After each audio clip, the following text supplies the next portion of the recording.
মাহফুজ আলম আর আসিফ মাহমুদ সজীব ভুঁইয়ার ছাত্র জনতা যদি না থাকে তাহলে কারা টিকিয়ে রাখবে ডক্টর ইউনূসের সরকারকে?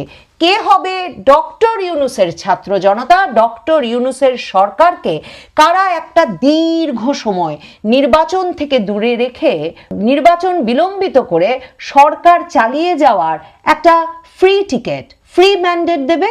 তাহলে ছাত্র জনতা, একটা দাপুটে ছাত্র জনতা তো সকলেরই দরকার। মাহফুজ আলম, আসিফ মাহমুদ সজীব ভুঁইয়া এবং ডক্টর ইউনূস সহ ডক্টর ইউনূসের উপদেষ্টা পরিষদের শোডাউনের দিন এই 5ই আগস্ট। বাংলাদেশের সব নেতাদের বড় নেতা, প্রধান উপদেষ্টা ডক্টর মোহাম্মদ ইউনূসের বহু বছরের স্বপ্ন অবশেষে পূরণ হতে চলেছে। তিনি এক ছাত্র জনতার মহা সমাবেশে বক্তব্য দেওয়ার সুযোগ পেতে যাচ্ছেন ঐতিহাসিক 5ই আগস্ট।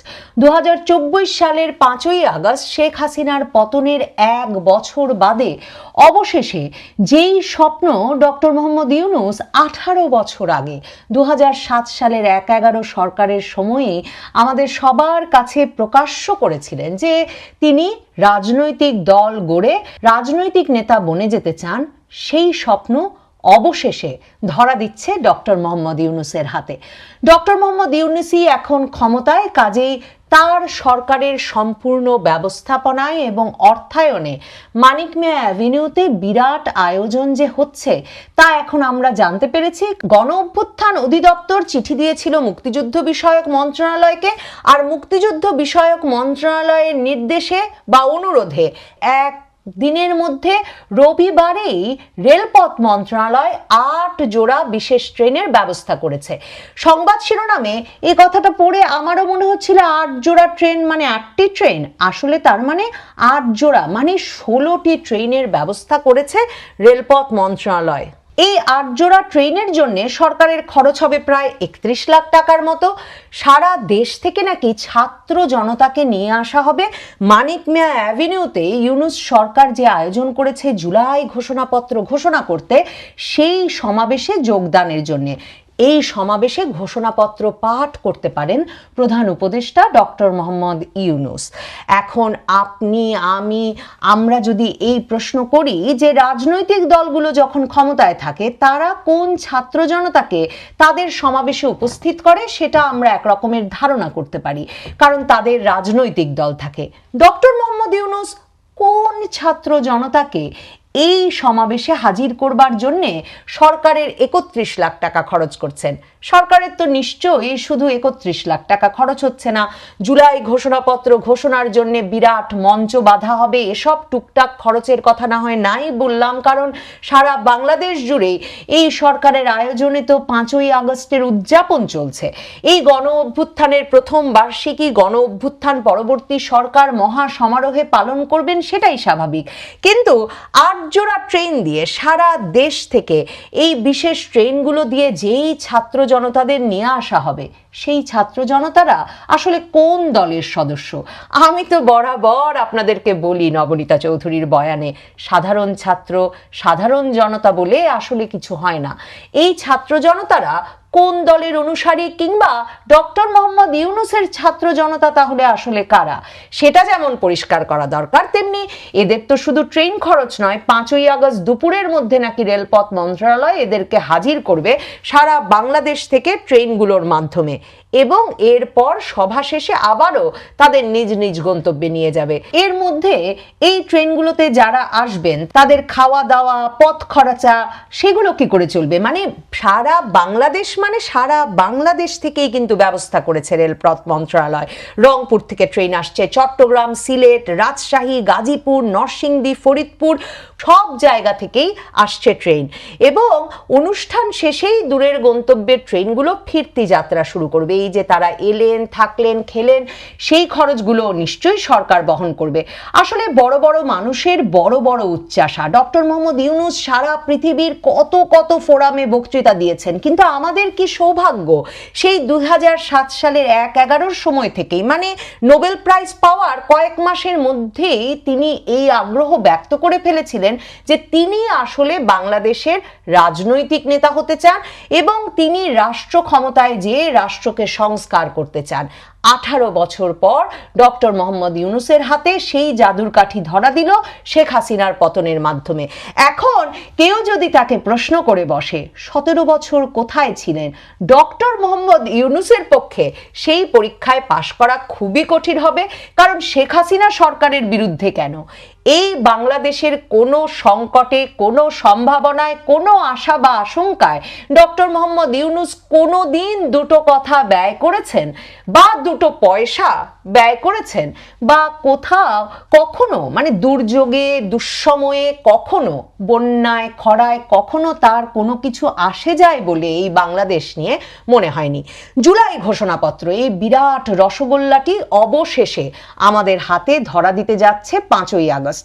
সেই গত আগস্টের পর থেকেই মাহফুজ আলম, যাকে পরিচয় করিয়ে দিয়েছিলেন ডক্টর মোহাম্মদ ইউনূস, আমেরিকায় ক্লিন্টন সেন্টারে নিয়ে গিয়ে প্রেসিডেন্ট ক্লিন্টনের পাশে দাঁড়িয়ে জুলাই আগস্ট আন্দোলনের মাস্টার মাইন্ড হিসেবে, ততদিনে তিনি তাকে প্রধান উপদেষ্টার বিশেষ সহকারী হিসেবে নিয়োগও দিয়েছেন।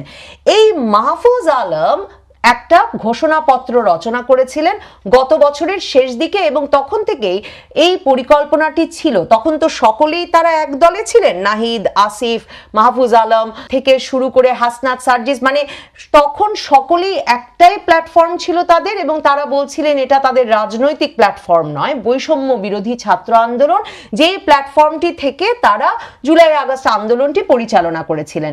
তো তারা দাবি তুলেছিলেন যে 31শে ডিসেম্বর তারা মাহফুজ আলমের খসড়া করা এই জুলাই ঘোষণাপত্রটি ঘোষণা করতে চান এবং এই জুলাই ঘোষণাপত্রের মাধ্যমে তারা সরকারের কাছে দাবি জানাবেন যে মুজিববাদী সংবিধান, বাংলাদেশের বর্তমান যে সংবিধান 72-এর সংবিধান, সেটা যাতে বাতিল করা হয়। সে সময় রাজনৈতিক দলগুলো এর বিরোধিতা করায় এবং সরকার এই নিয়ে একটা অস্বস্তিতে পড়ায়। কারণ মনে রাখবেন, ডক্টর ইউনূস সহ ডক্টর ইউনূসের সকল উপদেষ্টারা কিন্তু রাষ্ট্রপতি শাহাবুদ্দিন চুপ্পুর কাছে গিয়ে এই মুজিববাদী সংবিধান, এই 72-এর সংবিধান, বাংলাদেশের বর্তমান সংবিধান ছুঁয়ে এই শপথ গ্রহণ করে এসেছেন এই সংবিধান রক্ষার।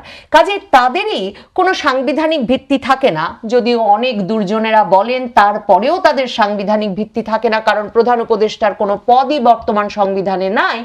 সেই অবস্থায় তাদের কোনো সাংবিধানিক ভিত্তিই থাকে না যদি এই 72-এর সংবিধান বাতিল হয়ে যায়। কাজে তখন সরকার এই জুলাই ঘোষণাপত্র ঘোষণার বিষয়টিকে তাদের নিয়ন্ত্রণে নিয়ে এসেছিল। সরকার তখন বলেছিল যে তারা সকল রাজনৈতিক দলগুলোর সঙ্গে আলাপ আলোচনা করে একটা এমন ঘোষণাপত্রের খসড়া তৈরি করবে যাতে সকল রাজনৈতিক দল একমত হবে। এরপর জানুয়ারি মাসে একটা বিরাট বৈঠক হয় যেখানে কোনো রাজনৈতিক দল মাহফুজ আলমের করা জুলাই ঘোষণাপত্রের খসড়াতে সম্মত হয় না। প্রথমত তাদের অনেকেরই এই প্রতিবাদ ছিল যে মাহফুজ আলমের দৃষ্টিতে বাংলাদেশের ইতিহাসটাই 2024-এর এই জুলাই আগস্ট আন্দোলন থেকে শুরু হয়, ফলে 1971-এর স্বাধীনতা যুদ্ধ এবং তার আগে বাঙালির মুক্তি সংগ্রামের ইতিহাসকে সরাসরি অবজ্ঞা করা হয়। সেই জায়গা থেকে শুরু করে মাহফুজ আলমের ব্যবহৃত নানা শব্দ, বহুত্ববাদ নিয়ে জামায়াতে ইসলামী আপত্তি করে, এরকম নানা শব্দ এবং উদ্দেশ্য নিয়ে প্রশ্ন তোলেন তখন রাজনৈতিক দলগুলো। এরপর এসব খসড়ায় রাজনৈতিক দলগুলোর মতামতের উপর পরিবর্তন আনা হয়। বিবিসি বাংলা, মানে যেই 3টি দলকে অন্তত এই খসড়াটি পাঠানো হয়েছে বলে সরকারের সূত্রে বিবিসি নিউজ বাংলা এখন জানতে পারছে, তাদের সঙ্গে কথা বলে বিবিসি জানাচ্ছে যে এমনকি বিএনপি, জাতীয় নাগরিক পার্টি এনসিপি কিংবা জামায়াতে ইসলামীও আসলে জানে না যে তারা খসড়ার ওপর সেই জানুয়ারি মাস থেকে কয়েক দফায় যেসব মতামত দিয়েছে তাতে সরকার কি পরিবর্তন এনেছে এবং চূড়ান্ত ঘোষণাপত্রের খসড়াটির রূপ কিরকম, মানে কি ধরনের কথাবার্তা আছে চূড়ান্ত খসড়াটিতে।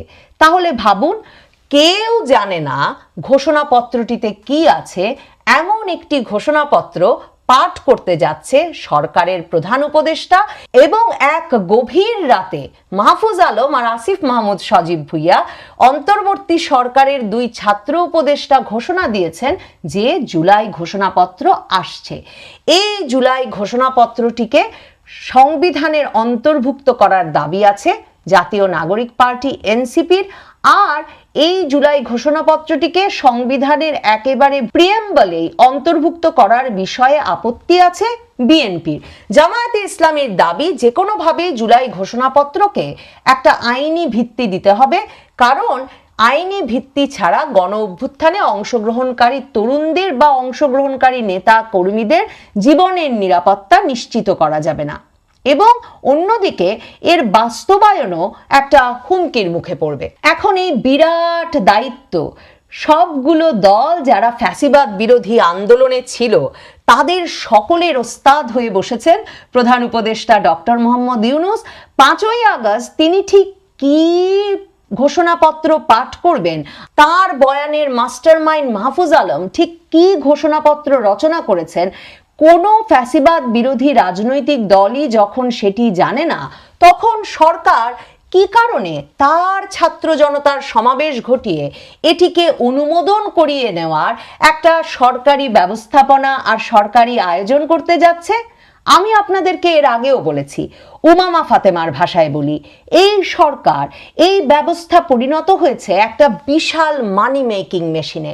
দেখুন, বৈষম্য বিরোধী ছাত্র আন্দোলন এই প্ল্যাটফর্মটি ছিল সরকারের মন্ত্রী পদে বসে থাকা দুই ছাত্রনেতা মাহফুজ আলম আর আসিফ মাহমুদ সজীব ভুইয়ার ছাত্র জনতা, মানে তাদের রাজপথের শক্তি ছিল এই বিরাট প্ল্যাটফর্ম। সারা বাংলাদেশে সমন্বয়ক গজিয়ে গেছে শত শত হাজারে হাজারে গত এক বছরে, সমন্বয়ক, সহ সমন্বয়ক, সমন্বয়কদের পরামর্শক, এমন নানা পদ সৃষ্টি করে বা পদ দাবি করে মববাজি চলছে, লুটপাট চলছে, সন্ত্রাস চলছে, চাঁদাবাজি চলছে।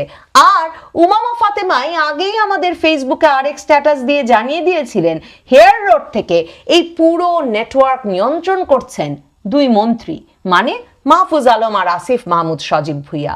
তাহলে ভাবুন তো, গুলশানে সম্প্রতি যে ঘটনায়, মানে আওয়ামী লীগের এক সাবেক সংসদ সদস্যের বাড়িতে দ্বিতীয়বারের মতো চাঁদাবাজি করতে গিয়ে বৈষম্য বিরোধী ছাত্র আন্দোলনের কয়েকজন নেতা ধরা পড়ার পর এই যে বৈষম্য বিরোধী ছাত্র আন্দোলন প্ল্যাটফর্মটির কেন্দ্রীয় কমিটি বাদে আর সকল কমিটি বিলোপ ঘোষণা করা হলো, এবং বলা হলো যে বৈষম্য বিরোধী ছাত্র আন্দোলনের পরিচয় আর কোথাও দেওয়া যাবে না, তাহলে মাহফুজ আলম, আসিফ মাহমুদ সজীব ভুইয়ার ছাত্র জনতা রইল কোথায়? মাহফুজ আলম আর আসিফ মাহমুদ সজীব ভুইয়ার ছাত্র জনতা যদি না থাকে, তাহলে কারা টিকিয়ে রাখবে ডক্টর ইউনূসের সরকারকে?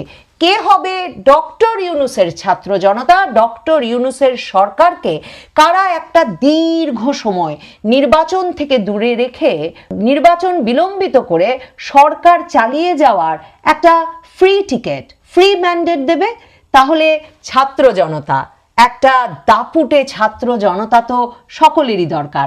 মাহফুজ আলম, আসিফ মাহমুদ সজীব ভুইয়া এবং ডক্টর ইউনূস সহ ডক্টর ইউনূসের উপদেষ্টা পরিষদের শোডাউনের দিন এই 5ই আগস্ট। মানিক মিয়া অ্যাভিনিউ, শেখ হাসিনার পতনের ওই দিনে ঢাকা শহরে আর কাউকে সভা করার সুযোগ দেননি তারা।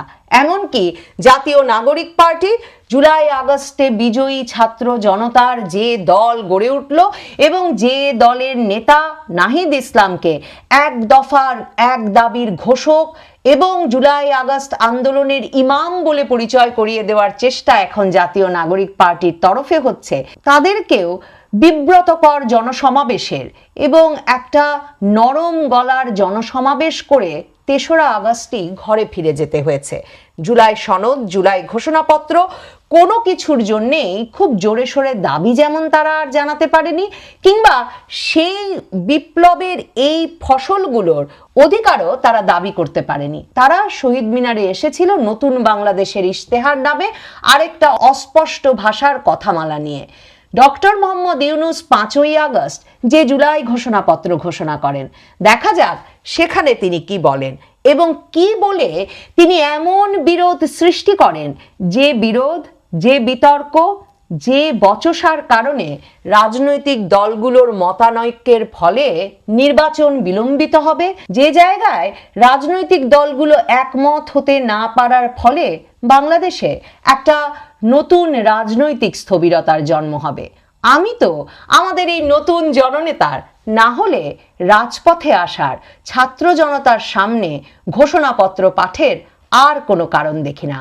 5ই আগস্টের এই ঘোষণাপত্র সকলেই সর্বসম্মতভাবে মেনে নিতে পারবেন এমন ঘোষণাপত্র পাঠ হবে সেদিন, সেটা বিশ্বাস করা সেজন্যেই আমার জন্য কঠিন।